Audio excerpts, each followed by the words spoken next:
We're rolling. Welcome to the House Dudes podcast, where we invite you to follow us on our journey towards financial freedom using the power of real estate. I'm Jack Haas. And I'm Josh Koth. Here at House Dudes, we believe in a couple key principles. Number one, the best way to retain information is by teaching it to others. And number two, a rising tide lifts all boats. We're not competitors, we're a community. So let's get into some real estate investing. Well, we got Jason DeBono on the line here tonight, and Jason is a self-directed IRA expert. And this is going to be a great conversation because I think this is a topic that we don't visit often enough. And there's always a lot of questions around this, Jason, regarding what even is a self-directed IRA. But to start things off, Jason is the vice president of NuView Trust. And you can find out more information and his contact information at NuViewTrust.com. And then I also understand that NuView Trust is pretty prominent and active on a lot of the social media networks, so you can look for them there as well, especially LinkedIn. But Jason, I really appreciate your time tonight, and let's pull the curtain up on this foggy topic called self-directed IRAs. Well, thanks, Jack. Looking forward to it. So let's pretend that we don't know anything about self-directed IRAs. We probably should go like at the very beginning. What is it? Let's go bare bones here on this. Sure. Taking it all the way down to its most basic point, a self-directed IRA is really two-part. So first of all, it is an IRA just like an IRA today, right? So there's no uniqueness around the tool of an IRA. What makes a self-directed account unique is the fact that it's held at a custodian that doesn't have any sort of investment offering or any tie to any asset class. So it gives you the full spectrum of investment choices. So most IRAs are held at banks and brokerage firms. Well, they only allow you to invest into what's on their platform: stocks, bonds, mutual funds, publicly traded assets. At NuView, being that we're a third-party custodian without any sort of brokerage ties, we allow our accounts to be self-directed into anything outside the stock market. So our customers buy real estate, issue private loans, invest in private equity, all while maintaining the tax advantages that IRAs offer. Sure. This is something that I think is kind of, I don't know if it's hidden or it's just not as prominent in like what a lot of financial advisors would typically offer. Why would you say that this seems to be a very powerful tool and vehicle?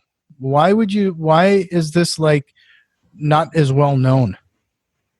Well, there's probably a lot of answers. I've been in this business for 15 years, and the good news is it's a lot more known today than it was 15 years ago. But you're right. It's still the vast majority of people don't know that it exists.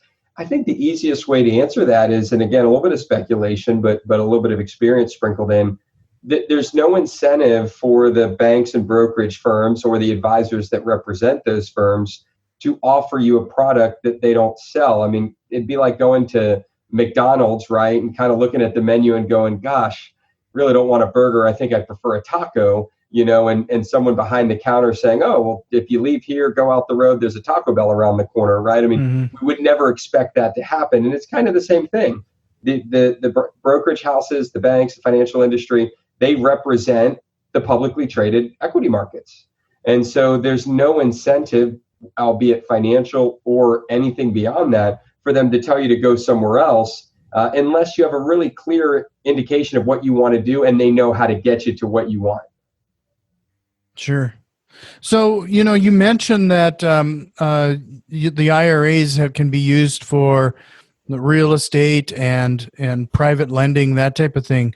Are there other aspects other ways you can leverage it? And with that, on the flip side, are there ways that you really can't use it for? Yeah, the IRS kind of, polices this under what I call the toddler approach. And for those that have kids, you'll understand this. For those that don't, you'll get it when you do. When I say it's the toddler approach, if you think about how we parent, no matter what parenting style you choose, we don't walk around with our toddlers and tell them, you can do that, you can do that, you can do that, right? We don't tell them everything they can do. We do the opposite, right? Don't do that, don't eat that, don't climb on that. And the idea behind it is because if we tell them if we teach them the much smaller list of things they can't do, they'll naturally learn and grow into the much larger list of things they can do. Mm-hmm. And the IRS really, from a code standpoint, tells us that kind of treats us in that same toddler approach when it comes to limitations within an IRA. They don't actually say you can buy stocks, you can buy mutual funds, you can buy real estate. Instead, what they do is tell you you cannot buy life insurance and you cannot buy collectibles. They're the only two asset classes prohibited. The other thing they tell us is that we cannot use the money for any personal gain or any personal gain by certain family members. They want us to invest this in a passive way for retirement. They don't want us using it to invest into a business I own today. That would defeat the premise, right? And it goes against the tax advantage growth that these IRA accounts offer. So yeah, rules are pretty simple. I mean, no life insurance, no collectibles, no using the money for your personal gain. That said, you can do just about anything else that you can imagine. Real estate, private loans, and private equity are kind of the three most common asset classes. But we have clients that do tax liens, tax certificates. We have clients that invest in cryptocurrency and digital assets. We have clients that own precious metals. You name it, you can probably do it in an IRA. So, when you say personal gain, in the end, the retirement is a form of personal gain. When you say personal gain, do you mean like immediate, like you mentioned, investing in your direct business? Like it's can you clarify that a little bit? Yeah, exactly like you said. And that is certainly any time the account grows, there's some personal gain, but you don't actually get that benefit until you withdraw the money in your retirement years. The gain is all put back in the IRA.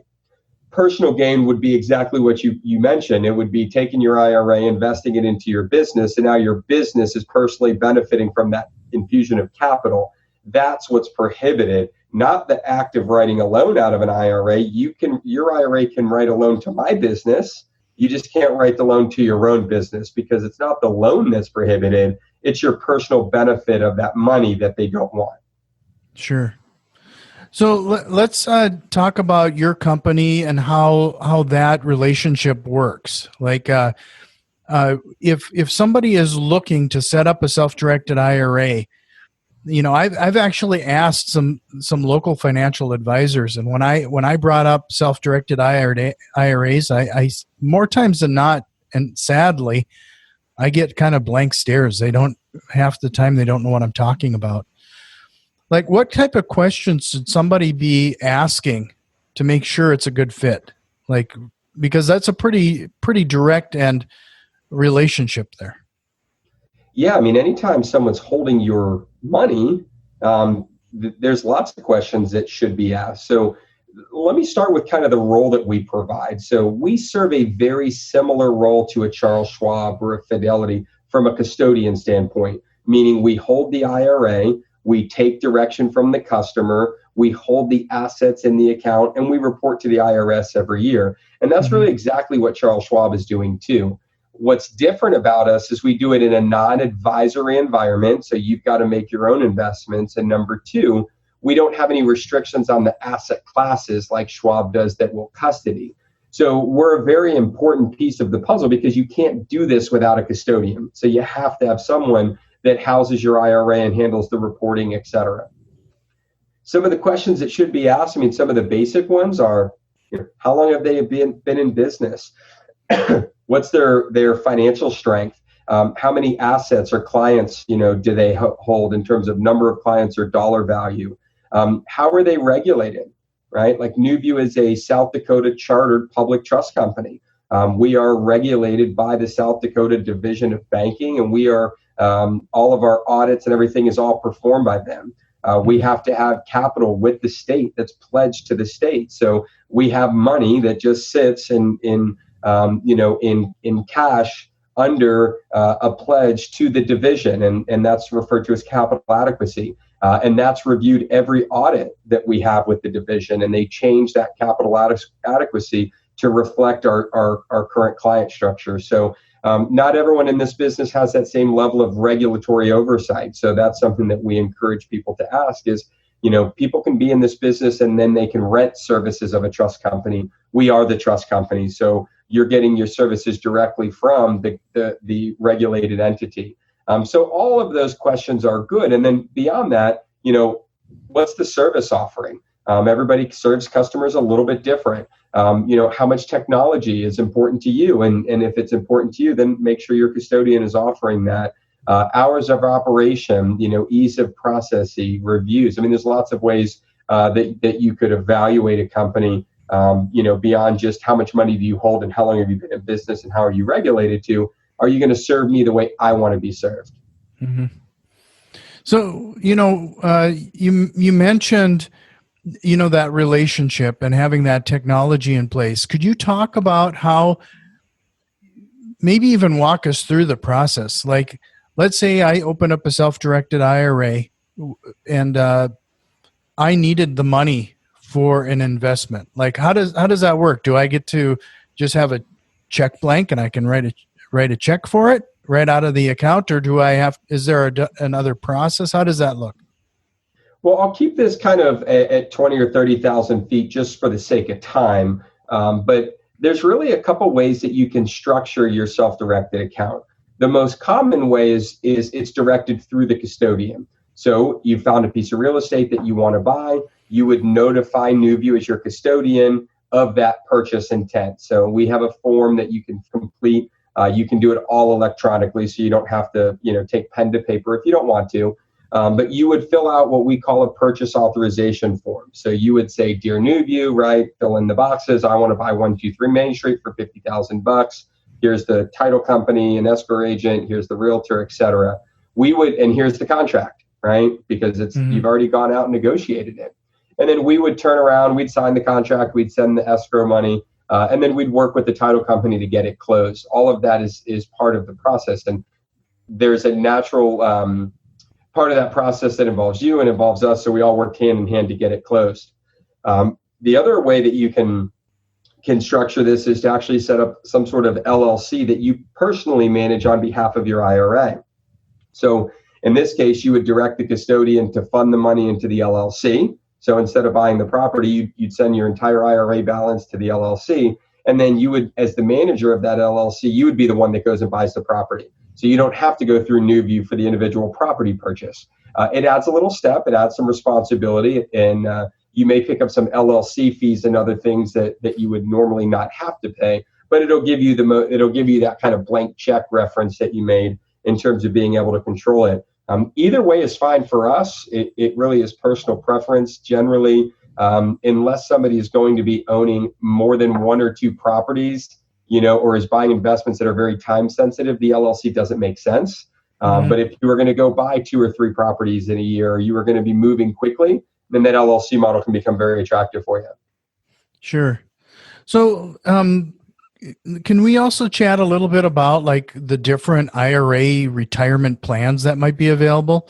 A Roth IRA, for example, is a topic or a hot, that's almost a preferred or default method these days. Like, are there ways to enable the self-directed IRA with the same functionality, if you will? Yeah, that's one of my favorite questions, because one of the things that we tend to, we get so caught up from an investment standpoint. Everybody's like, how do I do real estate? How do I issue a loan? And sometimes it's best to step back and say, are you in the right IRA or IRAs, plural? So many people have what they've had, right? I've said to people, what kind of IRA do you have? And they're like, I don't know.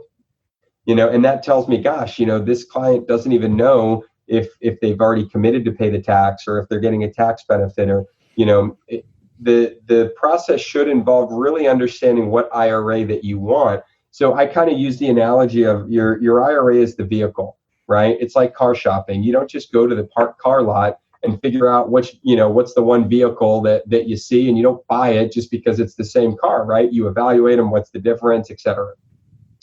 The difference between the plans, really the predominant one, is how much money you can put in And that tends to vary based on how you earn your money. The second question is do you want to pay the tax up front or do you want to pay the tax at the end, right? Tax on the seed or tax on the crop. So most accounts, with the exception of the Roth, are all paid at the end. So it's deferred. So you get tax benefits to put it in and you pay at the end. The Roth, which is by default really the best account, right? As a general premise, you pay the tax up front, which may seem like it's costing you more, but then all of your growth is tax-free. And that's just a great way to go. There are some exceptions, and you've got to look at your own personal situation. The third thing is what are you saving the money for? We think of IRAs as simply a retirement tool, and that's very true. But there's also a health savings account, which is a tool to use tax beneficial or tax advantage money to pay for your health costs. And then there's an ESA, which is an educational savings account that's a tax advantage way to pay for educational expenses. So, you can have multiple accounts, and it's important that you look at having as many of those as you can. In my opinion, it's very simple. Have as many tax advantaged accounts as you can and put as much money into them as you can, because there's no more efficient way to build wealth than through tax benefits. The investment side is really less important from a standpoint of what decision gets made first. Investing is important, but it's not nearly as important as the vehicle that you choose to invest through.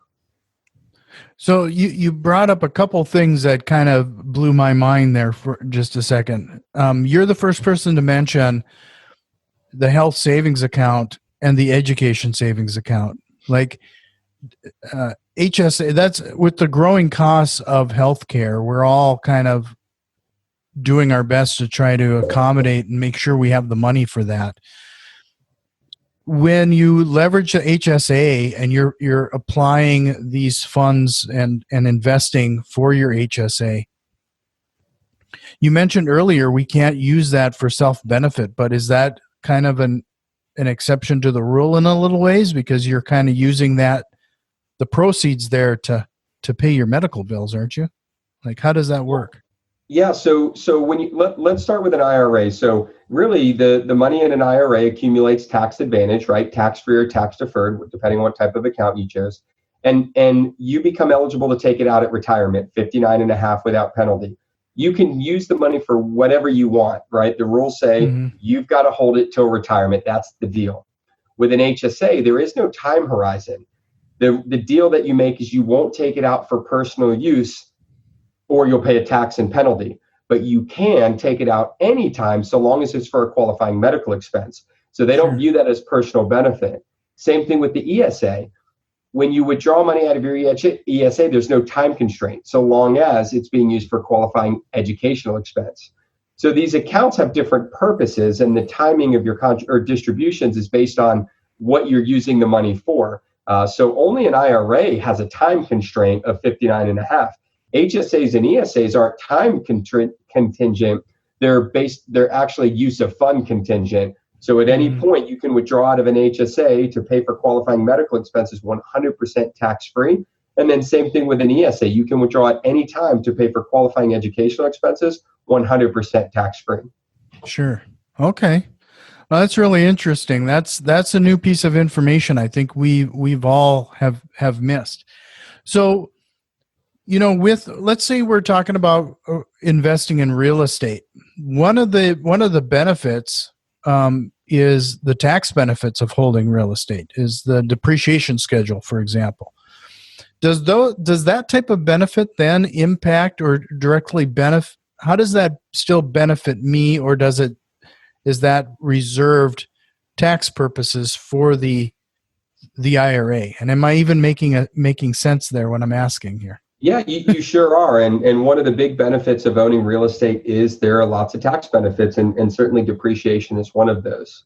But keep in mind that depreciation is a discount. It's a discount against other tax liabilities you may have incurred. In an IRA, you lose depreciation. And while that sounds like a bad thing, you lose it because you don't have any tax to offset it against. It's a better trade-off. So depreciation is great because you have tax liability. But if you could choose depreciation or no tax, you'd choose no tax every day of the week. So you're not losing depreciation. You just don't need it any longer.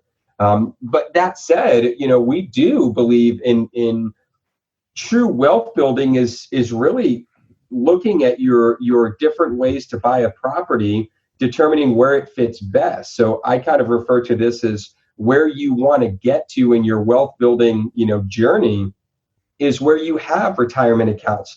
Maybe it is a Roth and an HSA and an ESA, but you also have investable funds outside the account. And the real beauty is actually looking at the investment first, validating it's a good deal, and then determining from a tax standpoint, what vehicle does it belong in? So I'll give you an example. If I had an investment that I was going to make into a single family piece of real estate, right? And this thing it was a probate property, a divorce property. It was incredibly distressed. It was in a great neighborhood. Man, I knew this thing was going to be very short term and I was going to make a quick bit of money on it.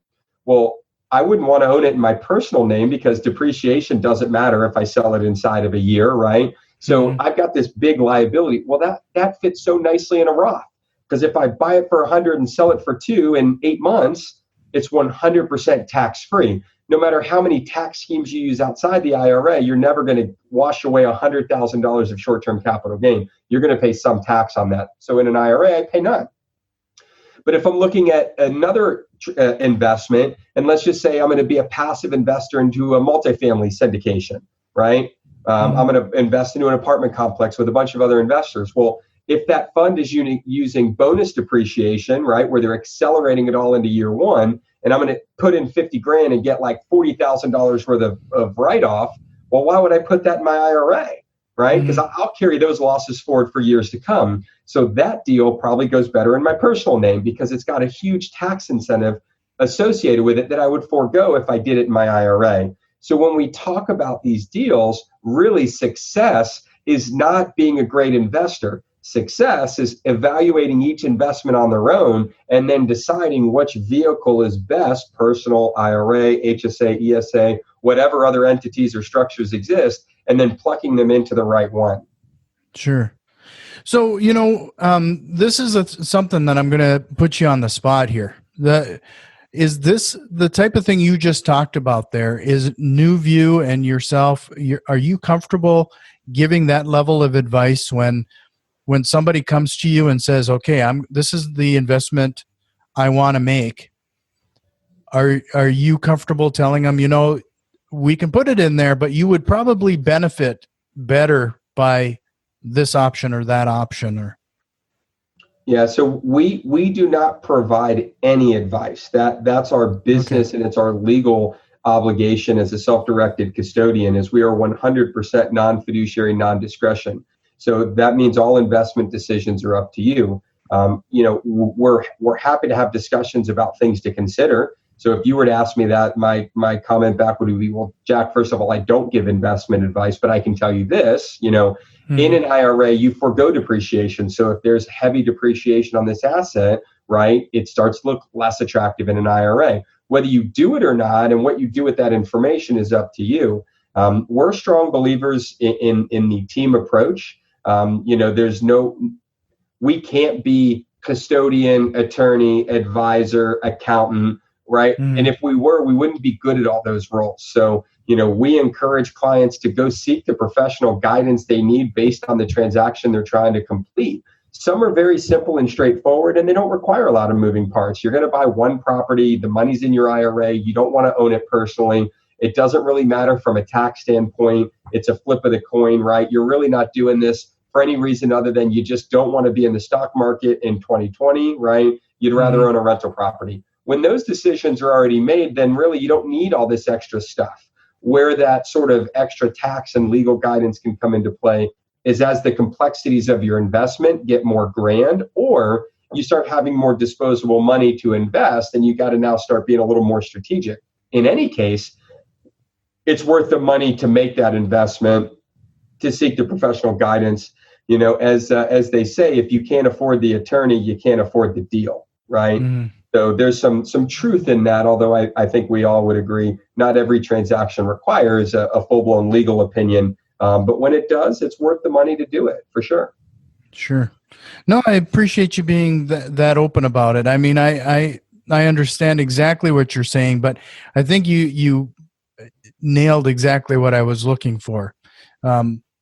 Because you were at least open to talking about situations in an abstract form versus fending for yourself to a certain level. I mean, give me some historical background at least. Sure. So with that, I've consumed quite a bit of your time here tonight, but I wanted to call out a couple things. So again, if they want to talk to you, Jason, they were going to definitely find you through NuView Trust website, NuView.trust.com. Are there any other preferred methods to get a hold of you or somebody on your team? Well, we always recommend the website. I mean, all of our contact info is there. You can chat, you can, call in. I mean, there's all kinds of options available. The reason that we, really like to kick people to the website is not because we don't want to interact with you. We actually find that if you go on the website and do a little digging and take on with so much educational content that's all free, that we prefer to have the discussion that's a little bit more pointed. It's just a lot deeper of a conversation. So, but that said, if you have questions and you need answers and you don't know where to go look, pick up the phone and give us a call, and we're happy to help. Yeah, no, that's awesome. And you actually have something kind of fun coming up. Let's chat a little bit about the Happy Hungry. No, that's the wrong thing I wrote down. Charity cooking class, October 29th. Yeah, we have a charity, a 501c3 called Share the Love. That's a mobility-based organization, and so it provides wheelchairs and mobility to those in need throughout the world. We just gave the county in which we live in 85 wheelchairs for all their local schools, so that nobody in a school will, based on some budget cuts, is going to have to do without. So if somebody has a short-term need, right? Maybe they've broken a leg or things that they can't get coverage for. We've provided wheelchairs to every school in the county to solve that problem. But we distribute wheelchairs throughout the world. And in order to do so, like any other charitable organization, we have to raise money. We normally host an annual gala in November every year. Given COVID, we've moved to a virtual event, but we took a little bit of a different spin. It's a virtual cooking class, so we've got an award-winning chef that's going to be joining us and walking through a couple of fantastic dishes and showing everyone how to do it. And you'll be on the Zoom call from home with your iPad in your kitchen and following right along. And so it's a great event. All the money, 100% of the proceeds go to Share the Love and in turn go to helping those in need with mobility related services throughout the world. So if they want to sign up for that event, where would they go? Is it sharethelove.org or? Yep, sharethelove.org is the charity's website. We also have a specific event website called cuisineforthecause.com, but they can get there through sharethelove.org as well. So, well, I appreciate your time. And again, I hope we can chat about this again sometime. You've really brought up some interesting things. I wanted to cover a couple of those. The HSA and the ESA, those are new strategies that I hadn't heard before. And it's really important that we understand that there are a variety of investment options, especially the Roth IRA and a traditional IRA. And that's where NuView Trust can really help everybody out to understand those investment options. I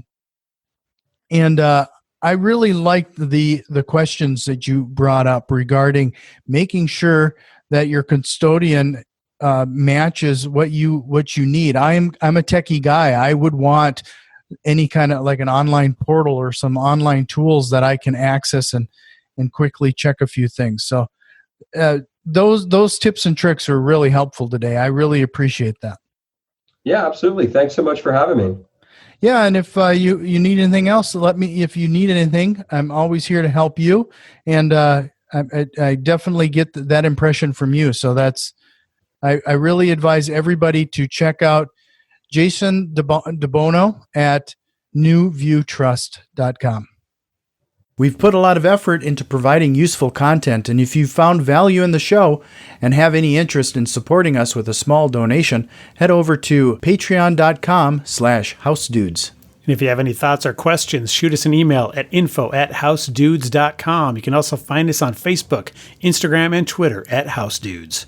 And if you like what you're hearing, head over to iTunes, subscribe, rate, and review the podcast. It really helps other investors out there find the show.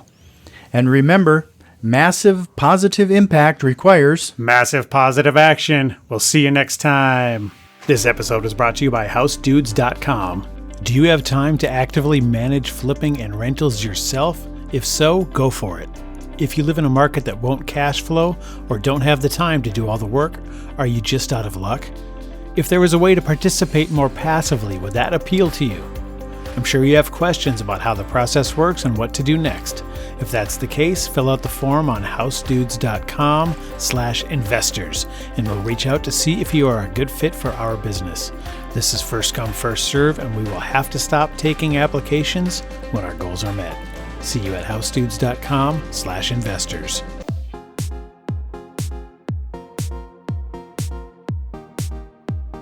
I don't like to tell a man what to do with his money, but if you ain't investing in property, then you're dumber than a dummy. I'm not dumb. I'm smart. Well, buy property. That's my advice.